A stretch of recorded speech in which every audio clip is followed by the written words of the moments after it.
Next है product and service design. Product और service design का क्या मतलब है कि हम, अब वही बात है कि जो हमारे को मार्केटिंग वाले ने आके बताया कि कस्टमर की वांट्स एंड डिमांड्स ये है, तो अब हम उसको ट्रांसलेट कैसे करें? हम उसको ट्रांसलेट करते हैं बाय डेवलपिंग न्यू प्रोडक्ट्स और रिफाइनिंग द एग्जिस्टिंग वंस। हमारे पास दो ही वो हैं ऑप्शंस, या तो हम नया बना दें या फिर पुराने वाले को ठीक कर दें। रीजन क्या है प्रोडक्ट और सर्विस डिजाइन के या रीडिजाइन क्यों करते हैं हम?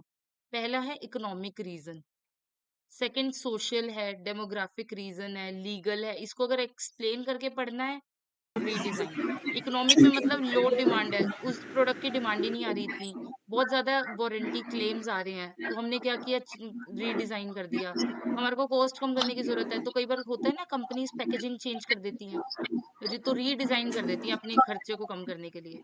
सोशल में आ जाएगा कि ageing baby boomers, population shift हो रही है, तो पहले हम बच्चों के लिए प्रोडक्ट्स बना रहे थे, अब एडल्ट ज्यादा है तो हम एडल्ट्स वाले प्रोडक्ट्स बना रहे हैं। पॉलिटिकल में गवर्नमेंट चेंज हो गई, कुछ सेफ्टी इशू आ गए, नए रेगुलेशन आ गए, कंपेटिटिव सामने वाले कंपेटिटिव ने नया प्रोडक्ट ले आया।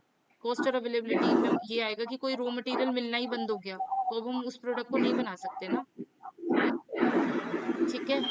उसके बाद टेक्नोलॉजिकल में क्या है, कोई नया प्रोसेस आ गया उसको बनाने का।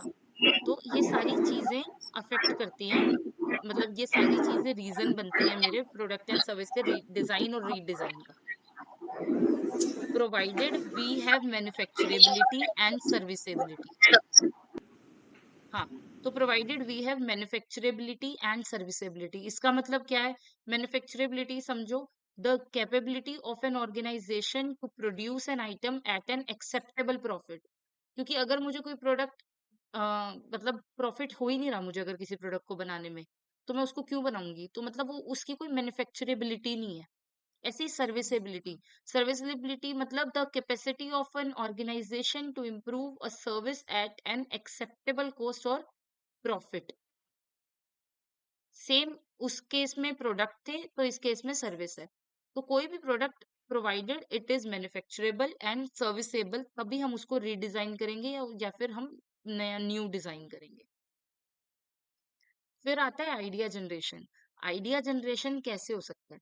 आइडिया सप्लाई बेस्ड भी हो सकता है कि सप्लायर से आइडिया आ गया, कंपेटिटर बेस्ड भी हो सकता है, और रिसर्च बेस्ड आइडिया भी हो सकता है। ठीक है, रिसर्च आपने खुद ने की है। तो idea generation can be done through customers, competitors, research, supply chain and employees. ठीक है, तो इन सबके थ्रू आइडिया जनरेट हो सकता है, जिसमें जो हमारे कंपेटिटर्स हैं ये सबसे स्ट्रॉन्गेस्ट मोटिवेटर होते हैं हमारे लिए। ठीक। उसके बाद बेसिक रिसर्च में भी हमारे पास बेसिक रिसर्च आती है, अप्लाइड रिसर्च आती है, और डेवलपमेंट रिसर्च आती है। ठीक है। तो idea can be generated through interviews, suggestions, complaints, focus group, survey, ये सारी चीजें किसी के भी थ्रू आइडिया हमारे पास आ सकता है। उसके बाद नेक्स्ट है रिवर्स इंजीनियरिंग। रिवर्स इंजीनियरिंग में क्या होता है कि आप कंपेटिटर्स के प्रोडक्ट को डिसमेंटल करते हो और इंस्पेक्ट करते हो। क्या करते हो? आप कंपेटिटर का प्रोडक्ट लोगे, अब उसको खोलना शुरू कर दोगे। सपोज आप कोई पीसी ले आए, अब उसको खोल रहे हो, फिर उसको उसका हार्डवेयर रिमूव करके उसके मदरबोर्ड पे देख रहे हो, बाकी चीजें देख रहे हो कि ऐसा क्या उन्होंने वो किया है, मतलब, या कोई भी प्रोडक्ट हो सकता है, हम तो पीसी की बात कर रहे हैं, इट कुड बी एनीथिंग। तो इसी को रिवर्स इंजीनियरिंग कहते हैं, जब हम डिसमेंटल करके इंस्पेक्ट करने लग जाते हो कंपेटिटर के प्रोडक्ट को टू डिस्कवर प्रोडक्ट इंप्रूवमेंट्स, कि उन्होंने क्या इसमें इंप्रूव किया है, क्या इसमें अलग किया है। राइट। जैसे next is legal and ethical considerations. Legal और एथिकल कंसिडरेशन में क्या आता है? हमारा पहला आता है प्रोडक्ट लायबिलिटी। प्रोडक्ट लायबिलिटी का क्या मतलब है कि आपके प्रोडक्ट की कोई लायबिलिटी नहीं होनी चाहिए, मतलब प्रोडक्ट प्रोड्यूसर की अपनी एक रिस्पॉन्सिबिलिटी है, और manufacturer has the responsibility for any injuries और damages caused by a faulty product. अगर हो गया ऐसा तो उसके ऊपर लायबिलिटी आ जाएगी इस चीज की, and he has to recall all of those products which are faulty in nature. तो इसमें जो लायबिलिटी अराइज होती है वो या तो लीगल हो सकती है, या फिर इंश्योरेंस फीस कुछ हो सकती है, या कोई लिटिगेशन आ सकती है आपके ऊपर, कोई सेटलमेंट कॉस्ट आ सकती है, रेपुटेशन खराब हो सकती है, और वही सेम जो भी हमने डिस्कस किया कि आपको प्रोडक्ट को रिकॉल भी करना पड़ सकता है। फिर आता है UCC, uniform commercial code. Uniform commercial code में क्या है कि a product must be usable for its intended purpose. जिस काम के लिए आपने उस प्रोडक्ट को बनाया है, वो काम करना मतलब उस प्रोडक्ट को वो काम करने आना चाहिए। वो product should be useful, should be usable. अगर मैंने कोई चीज अपने लॉन को मोन करने के लिए, अगर मोन करने के लिए मैंने अगर कुछ बनाया है, वो कुछ जो भी मशीन होती है, तो उसको वो काम करना आना चाहिए। तो इसको क्या कहते हैं? Merchantability and fitness of a product. Next is, ये थे हमारे liability, legal consideration. Next is ethical consideration. Ethical consideration का मतलब होता है to manage the pressure of speeding up the process and cut cost. आप कॉस्ट कटिंग पे ध्यान दोगे, लेकिन not at the cost of the quality of your own product. आप अपनी प्रोडक्ट की क्वालिटी खराब करके या प्रोसेस को स्पीड करने के चक्कर में, कॉस्ट को कम करने के चक्कर में अपना प्रोडक्ट खराब नहीं करोगे। तो this is the ethical consideration that we should consider. Next is human factors. अब इसमें आता है ह्यूमन फैक्टर्स, मतलब ये बड़े सारे ना फैक्टर्स हैं जो इसमें अफेक्टेड है इससे। जैसे आप आइडिया जनरेशन में देखोगे, लीगल एंड एथिकल कंसिडरेशन में आओगे, तो उसके बाद ये ह्यूमन फैक्टर्स, कल्चरल फैक्टर्स, ये सारे फैक्टर्स हैं हमारे पास। ठीक है। ह्यूमन फैक्टर्स में क्या है कि सेफ्टी होनी चाहिए, लाइबिलिटी ना हो जाए। Safety liability in what sense we can see here कि safety and liability are two critical issues in many instances and they must be carefully considered. For example, crash worthiness of vehicles is of much interest to consumers. तो ये human factors है। तो इसीलिए जो companies हैं वो गाड़ियों का क्या करती है, पहले क्रैश टेस्ट करती हैं कि अगर दो गाड़ियों को क्रैश कर देते हैं हम साथ में आपस में, तो वो कौन, मतलब क्या आपकी गाड़ी या जो अंदर जो मैनिक्विन जो भी उन्होंने बिठा रखा होता है, क्या वो सरवाइव कर पाता है या नहीं। तो ये सारी चीजें होती हैं पहले। तो ये सब ऑपरेशंस का ही पार्ट है। फिर है कल्चरल फैक्टर्स। आप कल्चरल डिफरेंसेस को भी कंसिडर करते हो, जो अलग अलग कंट्रीज के अलग अलग कल्चरल कल्चर्स हैं, आप उनको भी कंसिडर करते हो प्रोडक्ट को बनाने से पहले। ठीक है।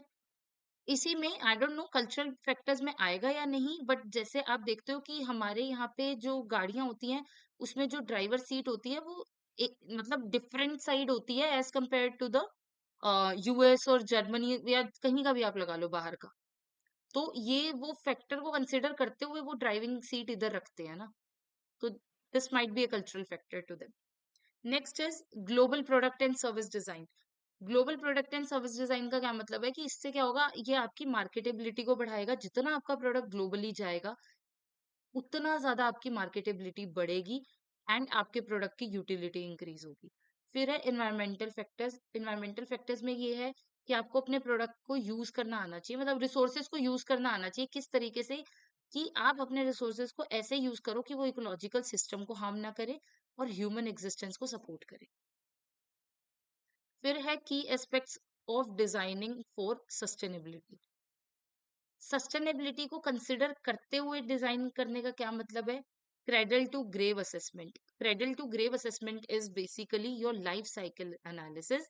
कि जब आप इंट्रोडक्शन होता है प्रोडक्ट का और उसके बाद वो ऊपर ग्रोथ होती है, फिर मेच्योरिटी आती है और फिर डिक्लाइन आ जाता है। तो ये क्रेडल टू ग्रेव असेसमेंट है कि अब ग्रेव हो गई ना ये, जहां मेच्योरिटी के बाद वो डिक्लाइन के बाद वो जो खत्म हो गया प्रोडक्ट, सो ये उसकी ग्रेव बन गई। ठीक है। So assessment of environmental impact of a product और service throughout its useful life. अब इसमें आप फैक्टर्स देख सकते हो कि ये सब हैं फैक्टर्स जो अफेक्ट करते हैं मेरी लाइफ साइकिल को। फिर है end of life programs. End of life programs का मतलब क्या होता है? Products that have reached the end of life. जैसे ये कंज्यूमर प्रोडक्ट भी हो सकते हैं या बिजनेस इक्विपमेंट भी हो सकते हैं, जो अपने बिल्कुल लाइफ के एंड तक पहुंच चुके हैं। तो इनका क्या पर्पस होता है? To reduce dumping of products like electronics, landfills, ये सब चीजें। कोई भी प्रोडक्ट हो सकता है, उसको आप मतलब वेस्ट मत करने दो। जो प्रोडक्ट आप अपने अपने लाइफ के एंड तक पहुंच चुके हैं, उनको वेस्ट मत करो। सी, EOL programs deal with products that have reached the end of their useful lives. The product includes both consumer and business. तो इनका प्रोग्राम का क्या पर्पस होता है? Is to reduce dumping. इसीलिए कंपनीज ये सब प्रोग्राम्स लेकर आती हैं। इलेक्ट्रॉनिक्स प्रोडक्ट्स की भी वो उनको रीयूज करके उसको वो कहीं ना कहीं रीयूज करती हैं, ताकि वेस्ट को भी रिड्यूस कर सके। Next now the 3 Rs। 3 Rs में सबसे पहला आ रहा है हमारे पास रिड्यूस। रिड्यूस कर का क्या मतलब है? कॉस्ट और मटेरियल जो आप यूज कर रहे हो उसको रिड्यूस करो, वैल्यू जो आप मतलब ऐड कर रहे हो वो ज्यादा ऐड करो। इसका क्या मतलब है? Examination of function of parts and materials in an effort to reduce cost and और इम्प्रूव प्रोडक्ट परफॉर्मेंस। हमारा ध्यान कहाँ रहना चाहिए कि मेरी कॉस्ट कम हो, मैं जो मटेरियल यूज कर रही हूँ वेस्ट ना करूं मैं अपने मटेरियल को। फिर है reuse. Parts of reuse product, sorry parts of return products. कई बार जैसे कोई प्रोडक्ट खराब हो जाता है तो कंपनी के पास वापस चला जाता है ना, तो फिर कंपनी उसका रिफर्बिश प्रोडक्ट निकाल देती है। जैसे सैमसंग कई बार अपने फोन्स या फिर टैबलेट्स के साथ करता है। सो वो रीयूज में क्या आएगा? रीमैन्युफैक्चरिंग कर दो आप अपने प्रोडक्ट्स की। ठीक है। उसके बाद रीमैन्युफैक्चरिंग में वही आपका रिफर्बिश्ड प्रोडक्ट्स आ गए। refurbished used products by replacing worn out or defective components and then resell it। क्यों? क्योंकि दे refurbished products can also be sold for about 50% of the cost of the new ones। फिर आता है design for disassembly. Company ये कहती है, operations ये कहता है कि आप अपने प्रोडक्ट को इस अकॉर्डिंग डिजाइन करो, design a product so that they can be easily taken apart. वो मतलब ऐसा ना हो कि अगर मुझे उसमें से कोई एक चीज चाहिए तो पूरा प्रोडक्ट तोड़ने की जरूरत पड़ जाए। इससे क्या होगा? To have another design consideration. जैसे अगर सपोज पीसी है, पीसी में सिर्फ हार्ड डिस्क चाहिए, तो ऐसा ना हो कि मतलब वो एक अकेली हार्ड डिस्क निकालने के चक्कर में मेरे को पूरे पीसी को एकदम जीरो पे लाना पड़े। बस ऐसा डिजाइन करो कि मैं आराम से उसको डिसेंबल कर दूं, हार्ड डिस्क निकालूं, अगेन उसको असेंबल कर सकूं। तो हार्ड डिस्क अपने आप में एक न्यू प्रोडक्ट है। Next is recycle. Recycle means recovering material for future use. अब उसको फ्यूचर यूज के लिए रिकवर कर रहे हो। It applies to manufactured parts. क्यों करते हैं रिसाइकल हम? अब वैसे ये कहाँ आता है मैं बताती हूँ। रिसाइकलिंग बेसिकली अगर आपको पता हो कि प्लास्टिक के ना दाने आते हैं या रबड़, जैसे रबर्स तो नहीं बट जो प्लास्टिक की स्लिपर्स बनती है, जैसे फुटवेयर्स बनते हैं, वो कैसे बनते हैं? उसमें ना प्लास्टिक के वो आते हैं, छोटे छोटे दाने आते हैं, उनको मेल्ट किया जाता है, फिर उनको डाई में डालकर प्रोडक्ट बनाया जाता है। अब जो प्रोडक्ट बनता है ना, वहां से कुछ एक वेस्टेज निकलती है कटिंग में। जब वो कटिंग होती है उसकी, तो उस कटिंग को दोबारा मेल्ट किया जाता है ताकि उससे प्रोडक्ट बन सके। वो अलग बात है, अब उसकी क्वालिटी उतनी अच्छी नहीं मिलेगी आपको जितनी पहले होती है। तो इसको कहते हैं फर्स्ट का प्रोडक्ट, सेकंड का प्रोडक्ट। ये ऐसा होता है कि मतलब फर्स्ट क्वालिटी, सेकंड क्वालिटी। तो उसको रिसाइकल किया जाता है और कम रेट में भी बेच सकते हैं आप उसको। रिसाइकल क्यों करते हैं? कॉस्ट सेविंग के लिए, इन्वायरमेंटल कंसर्न है, इन्वायरमेंटल रेगुलेशंस है। Next is design for recycling. आप अपने प्रोडक्ट को इस अकॉर्डिंग डिजाइन करो। पीछे हमने अभी पढ़ा था डिजाइन फॉर डिसेंबली, किस अकॉर्डिंग डिजाइन करो कि वो इजीली मतलब which can be easily taken a part. But here we are saying that you should also design for recycling. you should design the product that facilitates the recovery of material and components in used products for reuse। इसका कोई example जैसे computer ही हो सकता है मेरे दिमाग में, मतलब लैपटॉप्स हो सकते हैं इसका एग्जांपल।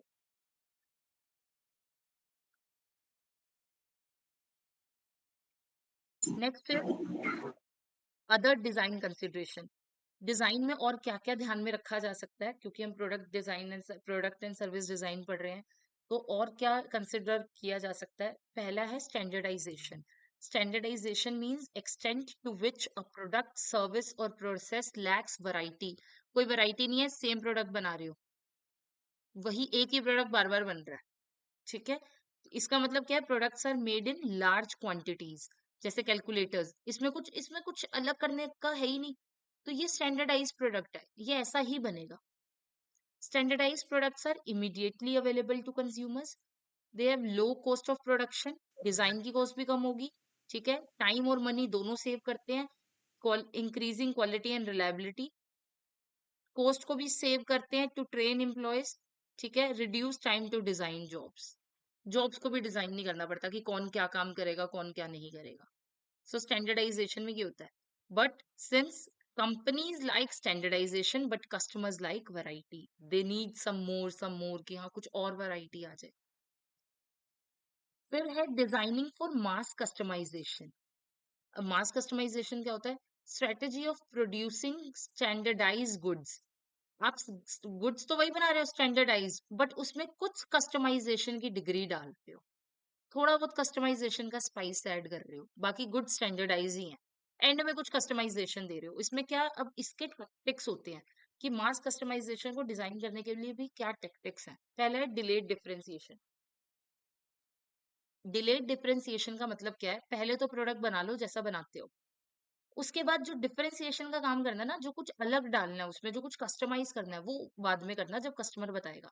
इसको पोस्टपोनमेंट टेक्निक भी कहते हैं। प्रोड्यूस, आप अपना प्रोडक्ट प्रोड्यूस कर दो बट कंप्लीट मत करो until customer preferences are known. जैसे फर्नीचर है, बेसिक फर्नीचर बना हुआ आपको हर जगह मिल जाएगा, हर शॉप पर। लेकिन उसके बाद सपोज कोई बेड है, बेड में आपको पीछे बैक कैसी चाहिए, मेट्रेस किस टाइप के चाहिए, ये सब आप बताते हो ना, तो वो प्रोडक्ट अपने आप में कस्टमाइज बन गया। जबकि वो था स्टैंडर्डाइज ही, बट एंड में उसमें क्या हो गया, आपने कुछ कस्टमाइजेशन का स्पाइस डाल दिया। So this is delayed differentiation. Next is modular design.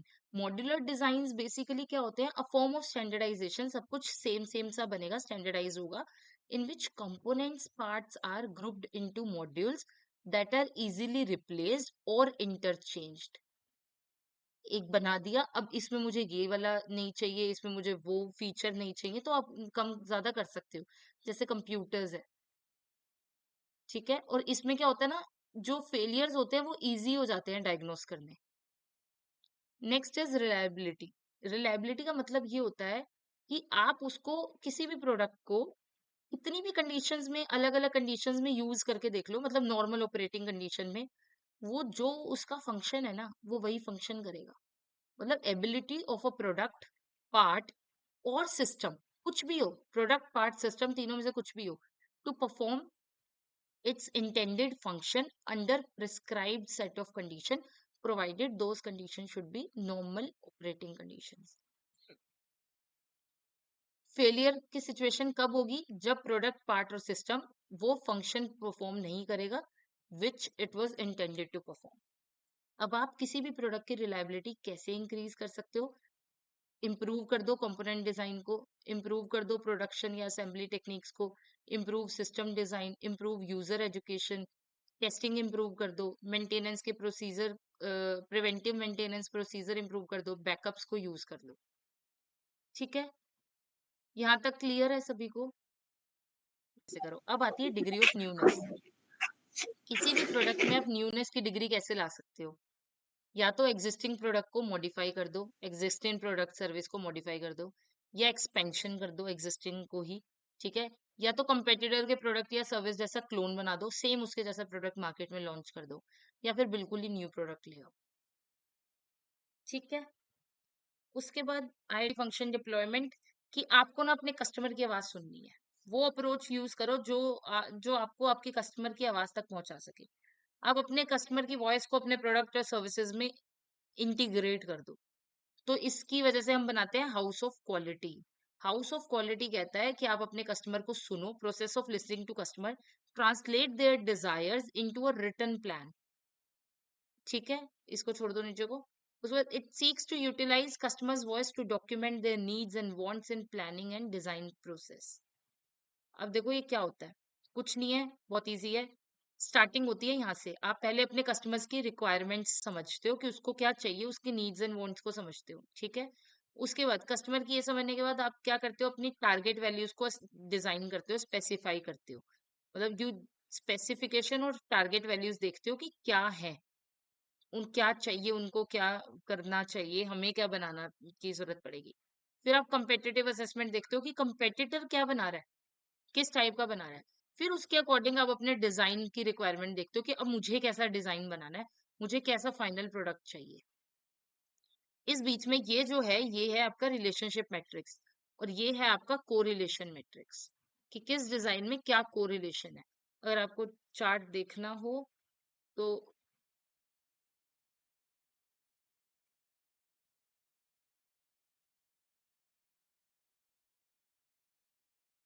ये देखो, ये ऊपर कोरिलेशन आता है, इट मीन्स स्ट्रॉन्ग नेगेटिव ना, तो मतलब पेपर की राउंडनेस और पेपर की थिकनेस में क्या कोई कोरिलेशन है? नो, कोई भी कोरिलेशन नहीं है, तो यहाँ पे क्रॉस आ गया।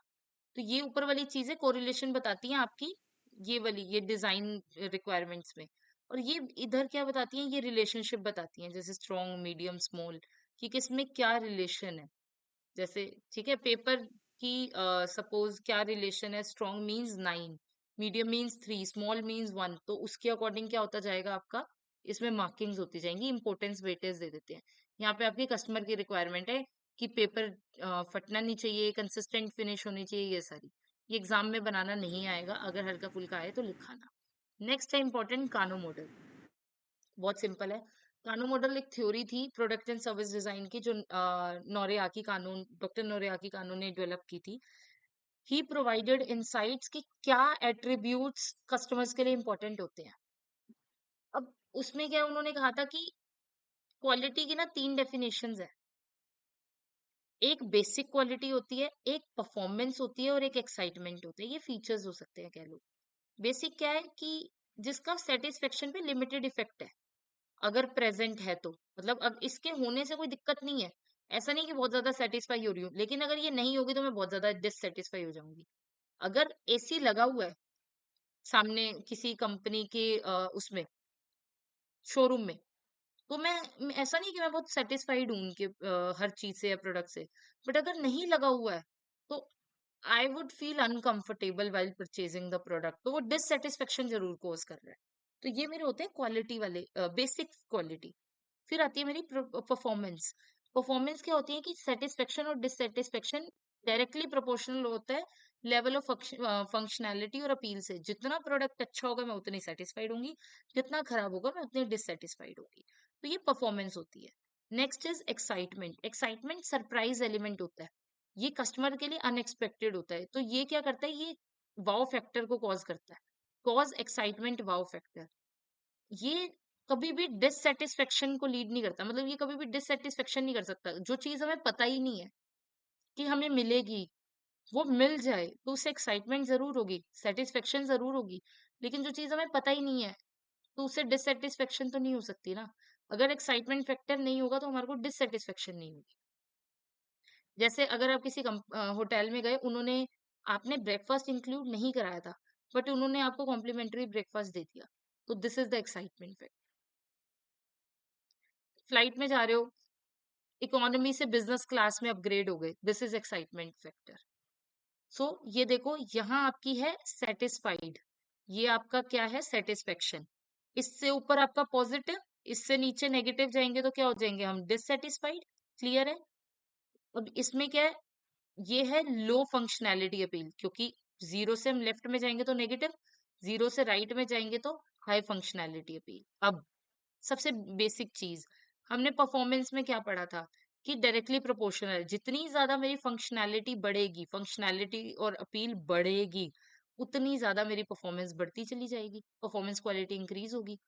तो इसीलिए यहाँ पे अगर आप ध्यान से देखोगे, तो ये एक स्ट्रेट लाइन इसीलिए है कि जैसे जैसे मेरी ये इंक्रीज हो रही है, वैसे वैसे ये इंक्रीज होगी, क्योंकि ये डायरेक्टली प्रोपोर्शनल है।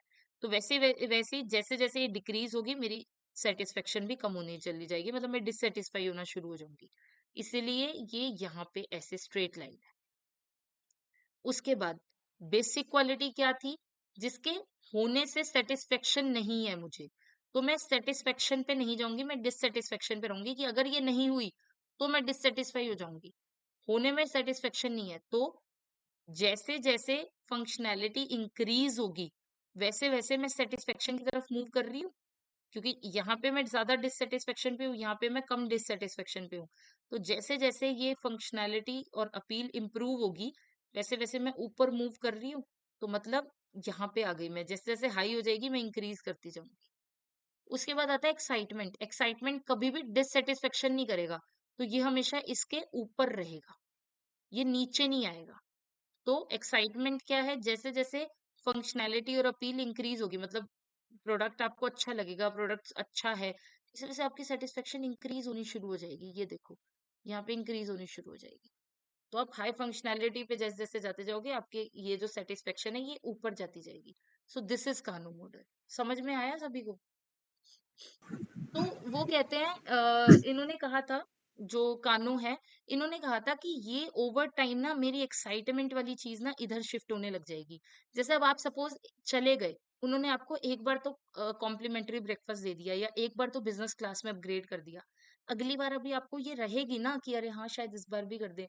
और अब अगर उन्होंने नहीं किया तो आपको डिससेटिस्फेक्शन हो जाएगी कि ये क्या बात हुई, पिछली बार कर दिया था, इस बार नहीं कर रहे हैं। तो ये देखो, उन्होंने कहा है as time passes excitement factor become performance factor and performance factor become basic factor। With time ये आने इधर आने शुरू हो जाएंगे, जैसे जैसे टाइम बढ़ेगा जो मेरा एक्साइटमेंट है वो इधर इधर मूव करने लग जाएगा, बेसिक ऊपर आने लग जाएगा, परफॉर्मेंस इधर जाने लग जाएगा। तो मतलब विद टाइम हम मूव करने लग जाएंगे, एक्साइटमेंट परफॉर्मेंस बन जाएगा, परफॉर्मेंस मेरा बेसिक बन जाएगा।